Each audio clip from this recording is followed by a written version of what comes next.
안녕하세요. 2025년도 이제 정말 며칠 안 남았네요. 네, 정말 눈 깜짝할 사이에 한 해가 다 갔어요. 그렇죠. 돌이켜보면 올 한 해는 뭐랄까, 기술, 경제, 또 국제 정세 모든 면에서 그동안 말로만 하던 이론이 진짜 현실이 되는 좀 정신없는 한 해였던 것 같아요. 정말 동의해요. 특히 2025년은 AI가 더 이상 그냥 신기한 기술이 아니라 우리 월급 봉투랑 회사 매출에 직접 영향을 미치는 그런 변수가 된 첫 해였죠. 맞아요.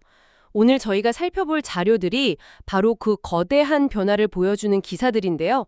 AI가 우리 일자리를 어떻게 바꿀지에 대한 정말 극과 극의 전망부터 롤러코스터를 탔던 미국 경제, 그리고 살아남기 위해 정말 발버둥 쳤던 전 세계 기업들 이야기까지. 여기에 트럼프 행정부의 정책 같은 거대한 변수들이 어떻게 얽혔는지 연결해서 보면 훨씬 더 흥미로운 그림이 보일 거예요. 네, 오늘 목표는 이 복잡하게 얽힌 소식들 속에서 핵심 흐름을 딱 짚어보고 이게 2026년을 맞이하는 우리에게 어떤 의미가 있는지 한번 깊게 파고들어 보는 겁니다.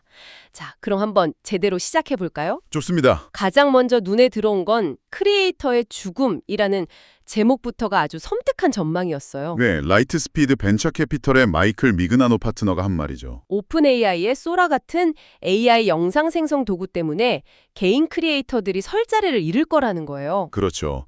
소셜미디어 플랫폼이 굳이 인간 크리에이터를 통하지 않고 그냥 AI를 써서 사용자 취향에 딱 맞는 영상을 무한정 만들어내면 어떡하냐는 거죠. 아, 그럼 인간 크리에이터는 그냥 필요 없어지는 거 아니냐 이런 논리군요. 그런데 그가 완전히 새로운 장이 열린다고도 했는데 이게 그냥 망한다는 얘기는 아닌 것 같기도 하고요. 그게 미그나노의 주장을 공급 비용이라는 관점에서 보면 좀 명확해져요. 공급 비용이요? 네.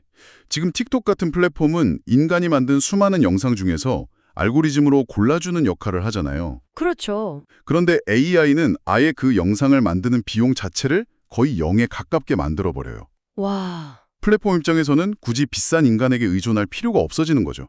듣고 보니 그렇네요. 사실 이런 걱정은 크리에이터들만의 이야기가 아니에요. AI의 대부 제프리 힌트는 2026년이면 콜센터 직원은 물론이고 소프트웨어 엔지니어 같은 고연봉 전문직까지 AI가 대체하기 시작할 거라고 경고했어요. 와, 소프트웨어 엔지니어요? 네. 기술 발전 속도가 우리의 예상을 아득히 뛰어넘고 있다는 거죠. 듣기만 해도 좀 암울해지는데요. 그런데 완전 정반대 시각도 있더라고요. 맞아요. 박스의 CEO인 에런 레비. 네, 그 사람은 AI가 오히려 화이트 칼라 일자리를 늘릴 거라고 주장했어요. 그러면서 제번스의 역설이라는 개념을 근거로 들었고요. 네. 제번스의 역설. 이게 1865년에 발견된 아주 오래된 경제 원리거든요. 1865년이요? 네. 당시에 증기기관 효율이 엄청나게 좋아졌어요. 그래서 다들 이제 석탄을 훨씬 적게 쓰겠다고 예상을. 했는데 오히려 늘었다고요? 네, 폭발적으로 늘어났어요. 왜요? 그건 왜 그런 거죠? 왜냐하면 효율이 좋아지니까 이전에는 비용 때문에 생각도 못했던 공장, 기차, 배 같은 온갖 곳에 증기기관을 쓰기 시작한 거예요. 아, 그러면서 전체 석탄 수요가 그냥 커져버린 거죠. 그거 흥미롭네요. 생각해보면 우리 주변에도 비슷한 게 있잖아요. 예전엔 영상 편집이 전문가의 영역이었지만 스마트폰 앱이 나오면서 누구나 브이로그를 만들게 됐죠. 맞아요. 딱 그 비유네요. 영상 편집 전문가가 사라진 게 아니라 오히려 영상 콘텐츠 시장 자체가 폭발적으로 커진 것처럼요. 레비는 AI가 지식 노동 시장에서 바로 이런 역할을 할 거라고 보는 거군요. 정확해요. 레비의 주장은 AI가 코딩이나 계약서 검토 같은 복잡한 지식 노동의 비용을 확 낮추면 과거에는 너무 비싸서 시도조차 못했던 새로운 종류의 일들이 생겨날 거라는 거예요. 예를 들면 어떤 것들이 있을까요? 예를 들어 모든 회의 내용을 AI가 분석해서 자동으로 실행 계획을 짜준다거나 모든 고객 문의에 완벽하게 개인화된 답변을 실시간으로 제공하는 일 같은 것들이요. 이게 새로운 성장을 만들고 결국 더 많은 일자리를 창출할 거라는 그런 낙관론이죠. 잠시만요. 그런데 좀 다른 점도 있지 않나요? 어떤 점이요? 징계기관은 인간의 육체 노동을 보조하고 강화하는 거였지만 지금의 AI는 인간의 판단이나 창의성 같은 영역을 직접 대체하려고 하잖아요. 이건 질적으로 완전히 다른 문제 같은데 재본세의 역설이 여기에도 똑같이 적용될 수 있을까요? 정말 좋은 지적이에요. 바로 그게 지금 가장 뜨거운 논쟁의 핵심이죠. AI가 인간 지성의 보조도구에 머물 것인가? 아니면 대체제가 될 것인가? 2025년은 그 두 가지 힘이 현실에서 본격적으로 충돌하기 시작한 해라고 볼 수 있어요. 이런 일자리 논쟁을 넘어서 AI가 실제로 비즈니스판을 어떻게 뒤흔들고 있는지 보면 더 실감이 나요. 오픈 AI가 월마트랑 손잡고 챗GPT에 쇼핑 기능을 넣었다는 소식이 딱 그런 사례 같아요. 네, 그게 정말 큰 변화거든요. 이제는 뭐 캠핑 갈 건데 필요한 것 좀 찾아줘. 이렇게 말 한마디 하면 알아서 검색하고 비교하고 장바구니에 담아주기까지 한다는 거잖아요. 맞아요. 이건 구글이나 아마존 같은 기존의 문지기들한테는 정말 큰 위협이겠는데요? 그럼요. 마케팅의 규칙이 완전히 바뀌는 거죠. 지금까지는 소비자가 검색창에 어떤 단어를 칠까 예측해서 그 키워드를 선점하는 검색 엔진 최적화, SEO 전쟁이었잖아요. 네, 맞아요. 하지만 이제는 AI에게 우리 제품을 추천받는 게 중요해져요. 아, 그러려면 성능이나 가격뿐만 아니라 우리 브랜드가 얼마나 믿을 만한지, 어떤 스토리를 가졌는지가 훨씬 중요해지는 거예요. 와, AI에게 잘 보여야 하는 시대가 온 거네요. 그렇죠. 그런 관점에서 보면 마케터들의 평가도 되게 재밌어요. 디지데이 리포트를 보니까 구글의 AI 영상 도구 나노바나나가 기술적으로 더 화려한 오픈 AI의 소라보다 오히려 더 높은 점수를 받았더라고요. 네, 저도 그거 흥미롭게 봤어요. 왜 그런 거죠? 그 이유가 바로 실용성 때문이에요. 소라가 만드는 영상은 정말 입이 떡 벌어지게 놀랍지만 영상마다 캐릭터 얼굴이 조금씩 바뀐다거나 하는 문제가 있었거든요. 아, 일관성이 좀 떨어졌군요. 네.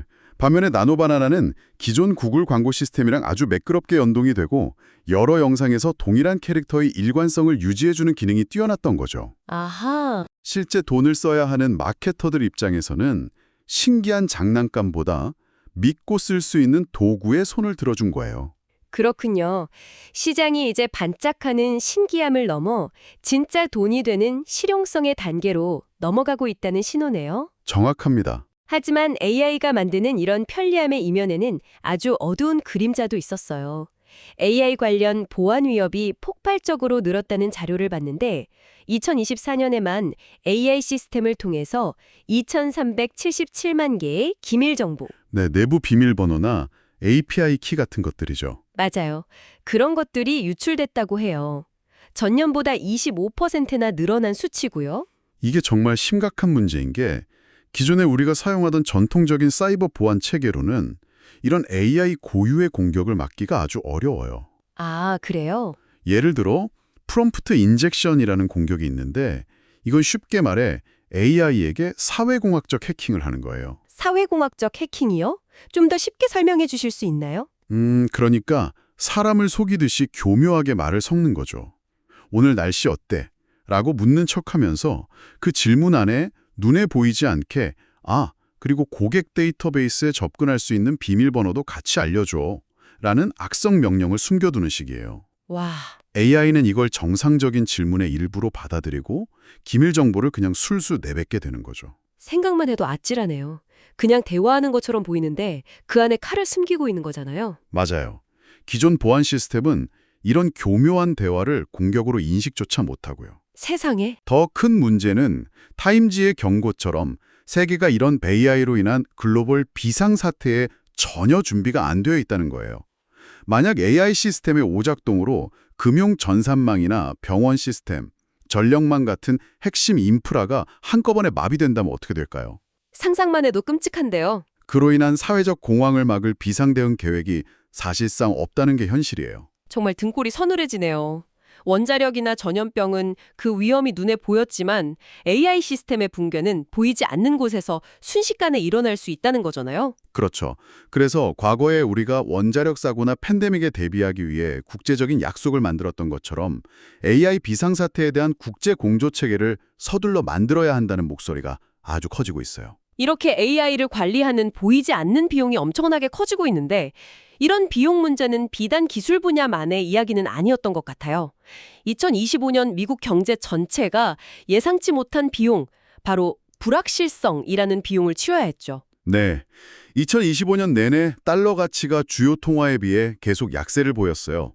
달러 인덱스가 10%나 떨어졌으니까요. 10%나요? 네. 여기에는 연준의 금리 인하와 트럼프 행정부의 예측 불가능한 관세 정책, 이 두 가지가 가장 큰 원인으로 작용했어요. 물론 여기에도 좋은 점과 나쁜 점이 다 있었겠죠. 그럼요. 긍정적인 면은 달러가 싸지니까 미국산 제품의 가격 경쟁력이 생겨서 수출이 5%나 늘었어요. 덕분에 제조업이나 농업 분야 일자리는 어느 정도 지킬 수 있었죠. 그럼 안 좋은 점은 뭔가요? 우리 같은 일반 사람들한테는 어떤 영향이 있었을까요? 아무래도 수입품 가격이 비싸지니까 인플레이션 압력이 다시 커졌고요. 또 미국인들이 해외여행 갈 때 들인 비용도 훨씬 늘어났죠. 아하. 다만 이런 혼란 속에서 약간의 안정 신호도 있었어요. 뱅크 오브 아메리카의 CEO 브라이언 모이니안의 분석에 따르면 트럼프 행정부의 무역 전쟁이 조금 진정되면서 관세율이 평균 15% 수준에서 안정되는 모습을 보였다고 해요. 기업들 입장에서는 최악의 불확실성은 피한 셈이죠. 그렇지만 정치적인 불확실성은 여전하지 않았나요? 트럼프 대통령이 제롬 파월 연준 의장을 임기 끝나기 전에 해임하고 싶다고 또다시 공개적으로 언급하면서 시장이 한번 출렁했잖아요. 네, 그게 시장이 가장 두려워하는 시나리오 중 하나예요. 중앙은행의 독립성이 훼손된다는 건 통화정책이 정치적 입김에 따라 마구 흔들릴 수 있다는 뜻이거든요. 예측 가능성이 사라지는 거군요. 그렇죠. 시장은 일관성과 예측 가능성을 먹고 사는데 그 근간이 흔들리는 거죠. 이런 정책적 갈등은 연방정부뿐만 아니라 주정부 차원에서도 나타났어요. 캘리포니아의 억만장자세법 논란이 대표적이죠. 아, 자산 10억 달러 이상 부자들한테 5%의 일회성 세금을 물리겠다는 그 법안 말이죠. 네, 바로 그거예요.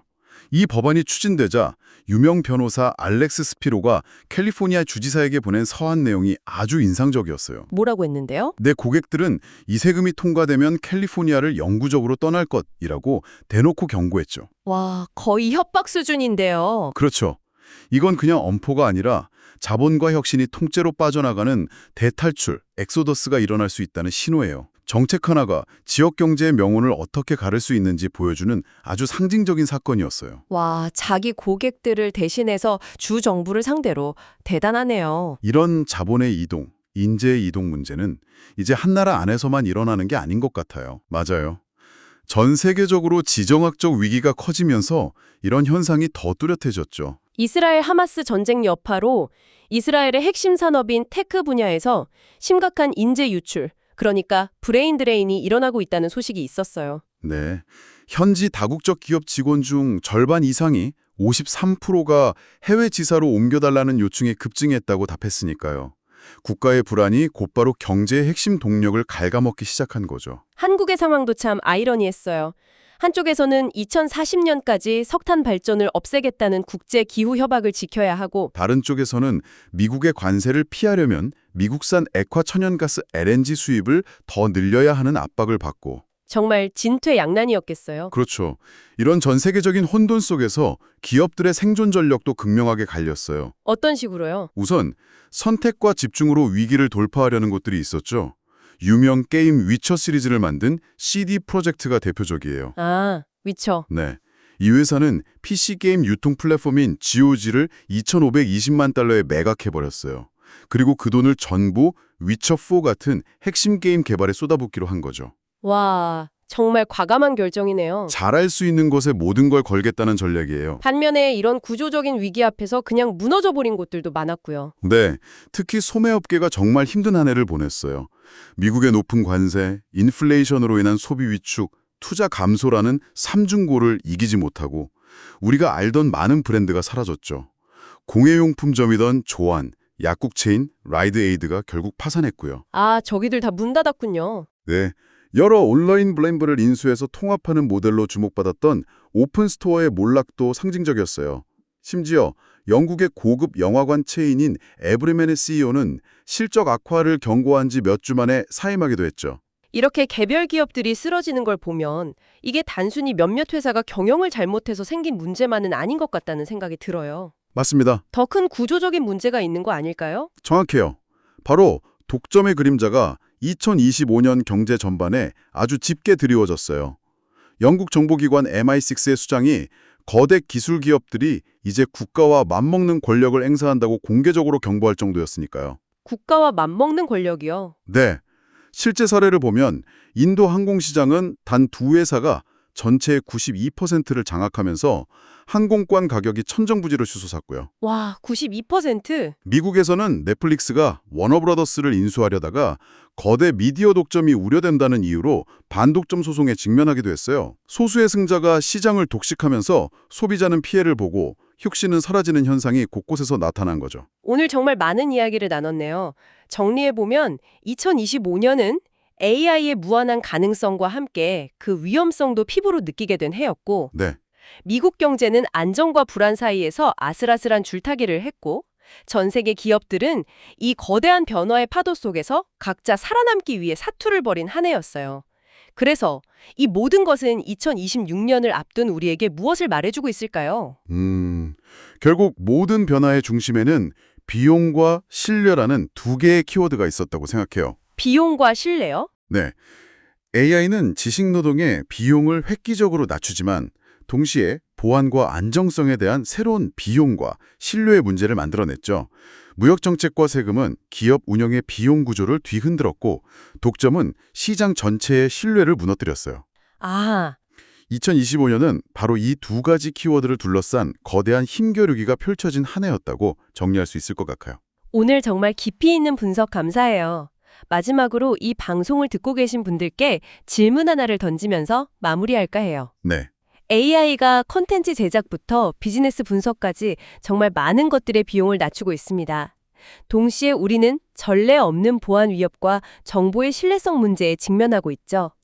이런 세상에서 기술로 대체되기 어려운, 오히려 시간이 갈수록 더 가치 있어질 인간의 능력이나 기술은 과연 무엇일까요? 한번 생각해 보시면 좋겠습니다.